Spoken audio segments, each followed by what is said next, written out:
You're going to lose sleep. You'll doubt whether it'll work.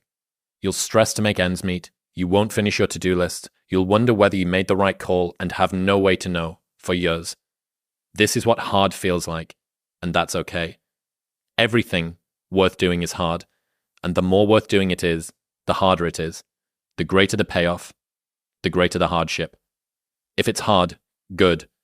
It means no one else will do it. More for you.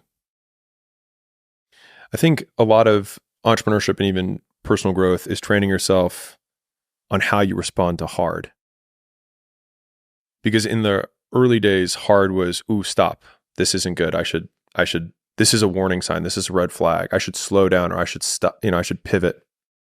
But the more I think about it as a competitive landscape, as I'm clear on what this path is supposed to look like, and these rocks and these dragons are things that I'm going to have to slay along the way to get the princess or get the treasure, I get happier about the harder it is because I know that no one else will follow. It's a selection effect.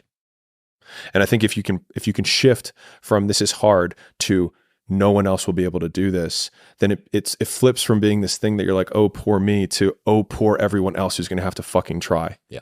And I think that is so much more motivating as a frame for the exact same circumstance. Yeah, that's awesome. I was thinking a lot about the lonely chapter that we talked about the last time. That was the best, most powerful idea I think that we came up with. And if you see there basically being no shortcuts toward getting the thing that you want, there are ways to be more and less efficient. And there are ways to do things with more and less of a positive disposition, which can actually make the journey feel an awful lot easier. But ultimately, if you assume that largely everyone needs to go through the same challenges that you're going through, every single difficult thing that you do is kind of like a massive wall that you need to get over. And you go, wow, fuck, I'm so glad that I've got over that wall. And think about how many people are going to be selected out. It's like the Hunger Games, Think about how many other people are going to fall at that wall there. People only root for people who don't need it.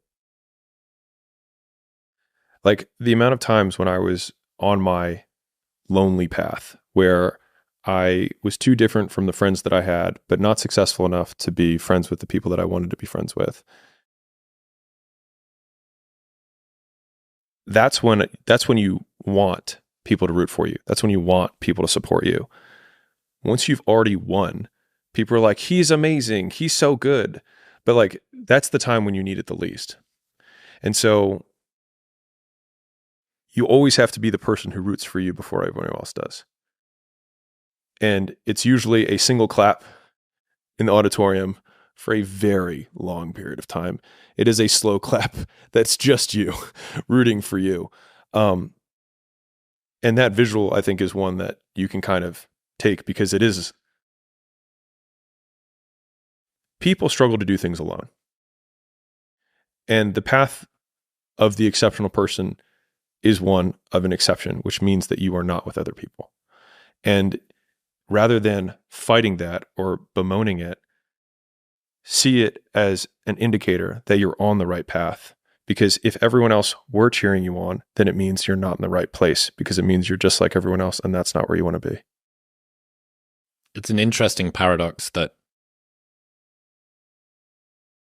the energy it requires to start doing something is way more than the energy required to continue doing the thing.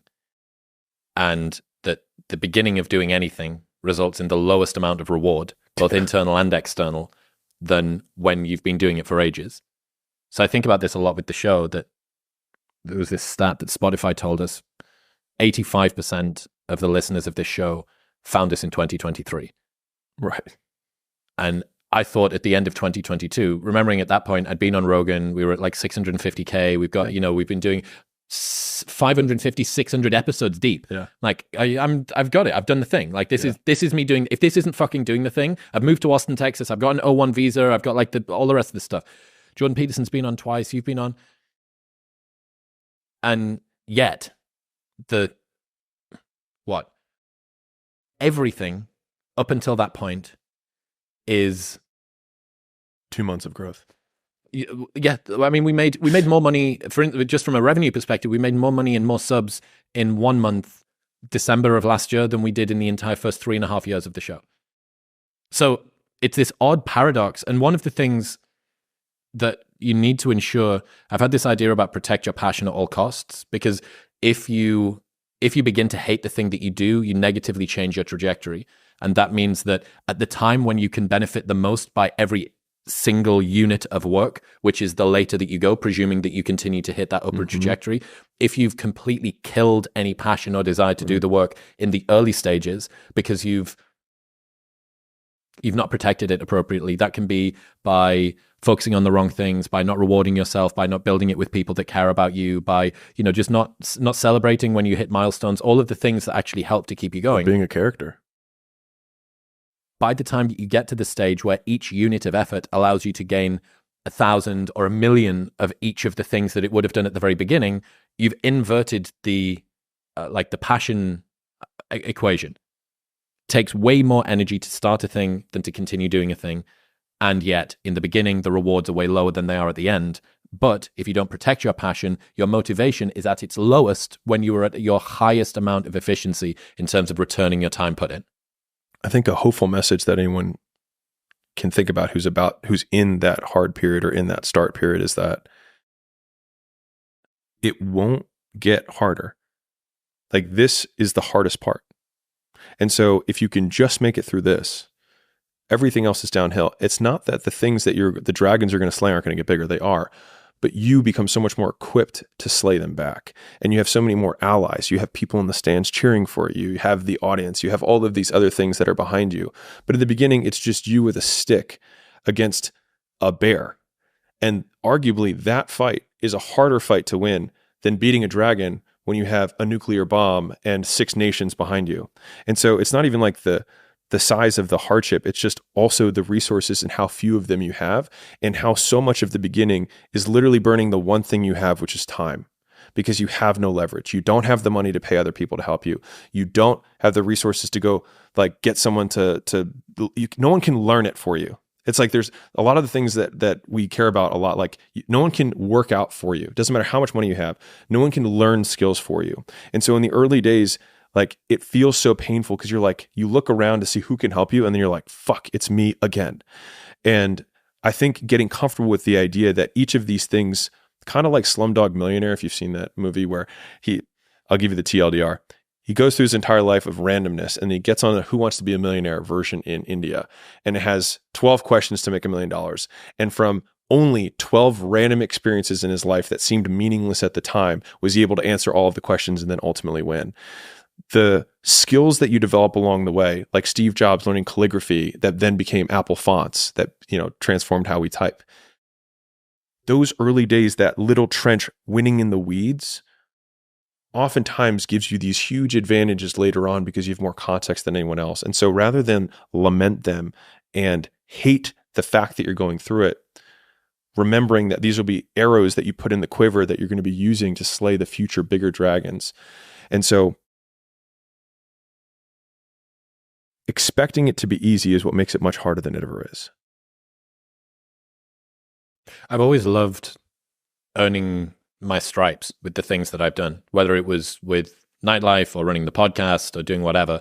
And I think there's a degree of nobility to it, but functionally that's just it's a nothing. Like, where's the nobility? But I think the reason that you can feel noble about it, and the reason that it gives you a positive reward, is that you understand every single inch of the things, and that if you want to hold a conversation, we went out for dinner with our new CFO and accounts people on Saturday, and they said, you ask a lot of questions.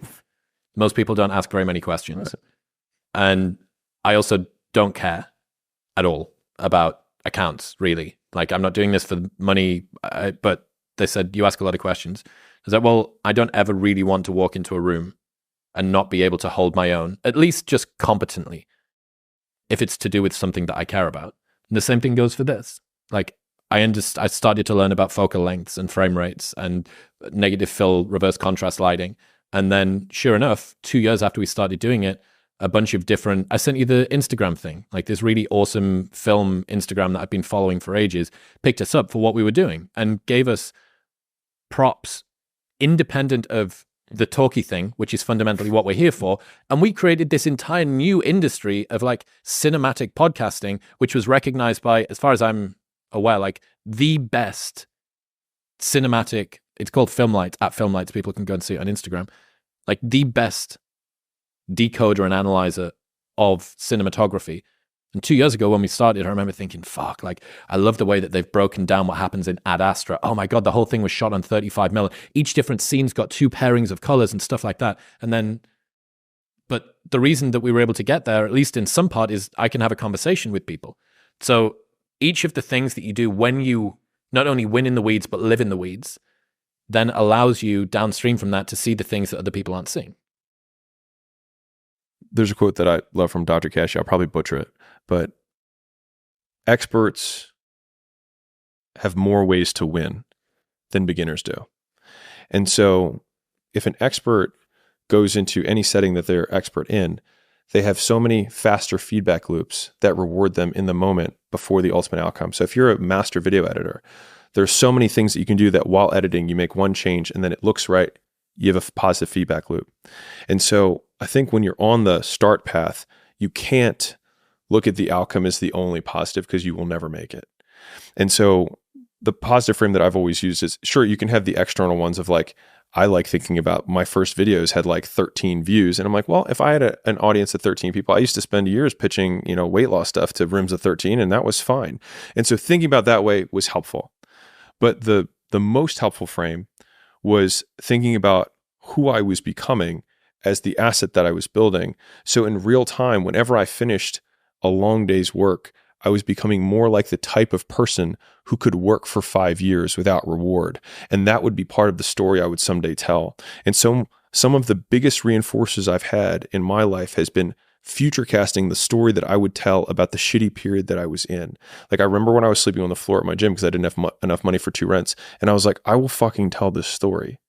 And when I lost everything for the first time, I have the screenshot of the bank account. Like when I show it, people are like, oh, look, there's that thing. But they forget that there was a person who screenshotted it to be like, this won't fucking happen again.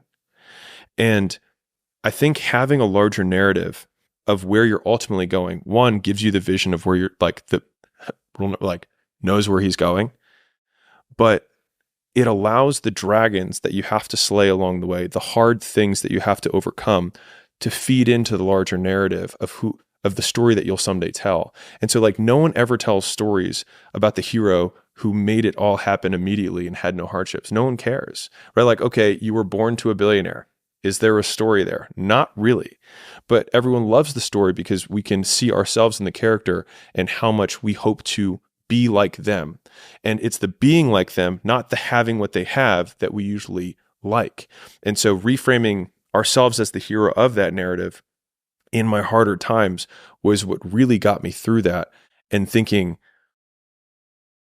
I will tell this story someday. Have you heard Rogan talk about the be the hero of your own story thing? Mm-mm. Oh, dude. It's as old now. I think this is maybe even 10 years old. Maybe 10 years old. And he's in he's in the LA podcast studio. And he says, imagine that you're in a movie. And imagine the movie begins now. And you're the hero of the movie. Yeah. What would that guy do? Yeah. What would that guy do right now? Yeah. Because you are. I just got into business. So actually, I just made the investment in school. And I was talking to Sam, the founder, and I said, what? Sim. Sam? Sim. What's Sim? Sim. That's the way he says his own name. Yeah.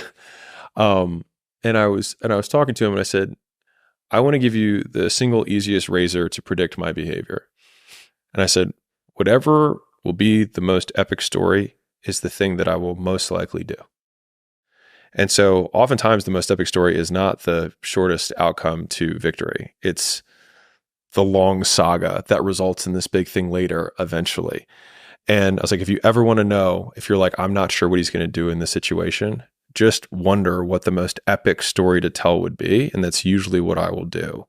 And I don't know if that's self-aggrandizing, but that's genuinely my razor for even making the big decisions about, okay, I'm going to sell Gym Launch. I'm going to marry Layla. I'm going to slum it and live at the gym. I'm going to fly around and do turnarounds. I'm going to start this whole idea of a media company that just gives exclusively.